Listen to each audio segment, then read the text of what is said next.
amis, alors aujourd'hui, Jack et moi, nous allons vous jouer une scène de la vie quotidienne entre un papa et son fils adolescent.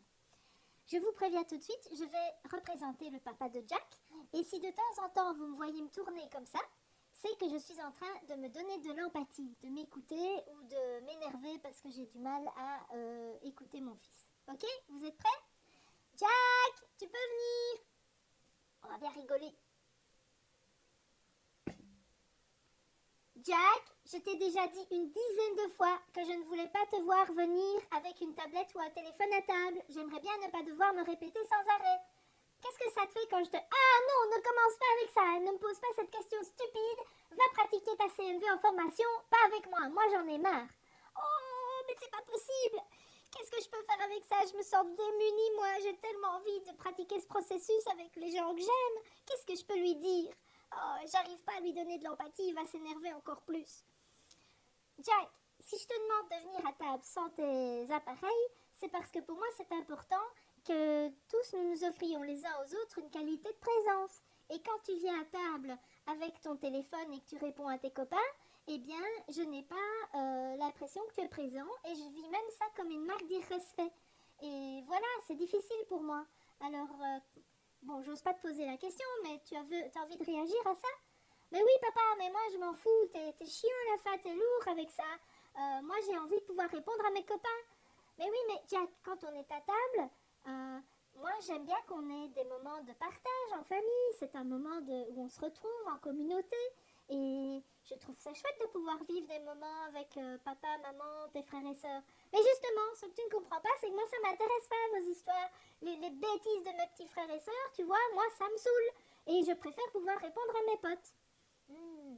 Est-ce que tu es en train de me dire, Jack, que tu aimerais avoir une bulle de tranquillité et de paix et que c'est pour ça que tu te réfugies dans tes SMS et tes jeux à table? Est-ce que c'est ça? Mais oui, parce que moi, je m'embête en fait et j'ai envie de me préserver de ça. Franchement, ça me saoule, papa. Ok, alors, écoute, quand tu me dis que tu voudrais avoir la liberté de répondre à tes potes et une bulle d'intimité et d'espace pour toi, je suis partagée. J'aimerais bien, il y a une part de moi qui aimerait bien lâcher prise et te dire que c'est ok. Et il y a une autre part de moi pour qui c'est vraiment intolérable et insupportable que quelqu'un soit présent à table de corps, physiquement, et pas d'esprit. En fait, ça, c'est vraiment une limite, Jack, à laquelle je sens que je ne vais pas pouvoir déroger. En fait, c'est vraiment, voilà, j'ai besoin d'acceptation par rapport à ça. Pff, papa, t'es relou, hein, franchement. Ok. Oh là là, je vais le mordre, je vais le mordre. Il m'énerve à me répondre comme ça. Je comprends qu'il a besoin de légèreté, mais en même temps, moi, voilà, j'ai aussi envie de m'affirmer. Écoute, Jack, ma priorité pour le moment, c'est vraiment la paix et l'harmonie. Donc, si c'est plus léger pour toi, tu peux aussi rester dans ta chambre pendant l'heure du repas. Ah, et manger dans ma chambre? Ah non, ça, hors de question. Écoute, c'est pas un hôtel avec service en chambre. Ici, c'est une famille, une communauté.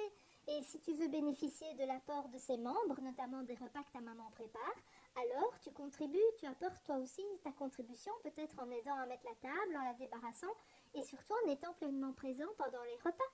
Donc, soit tu restes dans ta chambre, mais tu passes le repas, soit tu es avec nous à table et tu peux manger.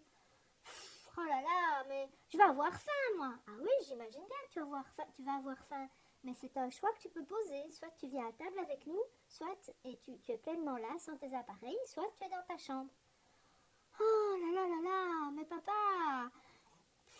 Bon, ok, alors, et si je restais dans ma chambre juste un soir par semaine? Un soir, je reste dans ma chambre et je mange dans ma chambre, juste une fois, papa. Est-ce que ce serait ok? Comme ça, j'aurais ma petite bulle de paix et de tranquillité. Et je crois que ça pourrait me permettre d'être plus disponible et de pouvoir descendre à table avec vous sans mes appareils les autres jours. Est-ce que ce serait d'accord, ça? Laisse-moi réfléchir. Alors, moi personnellement, l'idée me séduit assez. Un jour par semaine, je pense que c'est gérable et que ça peut être expliqué comme une sorte de règle de vie aux plus jeunes. Tu es plus âgé, tu es adolescent, donc on peut imaginer que tu as besoin de temps en temps d'avoir un peu de paix et de tranquillité. En même temps, je vais en parler à ta maman, mais si elle est d'accord, moi je suis d'accord aussi. Simplement, il faudrait fixer un jour sur la semaine, un jour fixe, pour que ta maman sache ce jour-là combien de personnes elle doit prévoir à table. Donc si ça va pour toi, j'en parle à ta maman et je te reviens demain pour voir si c'est ok. D'accord? Oui, merci papa. C'est gentil de m'avoir écouté, je me sens déjà soulagée. Allez, je range mon GSM. Voilà, et maintenant on peut manger. Bon appétit!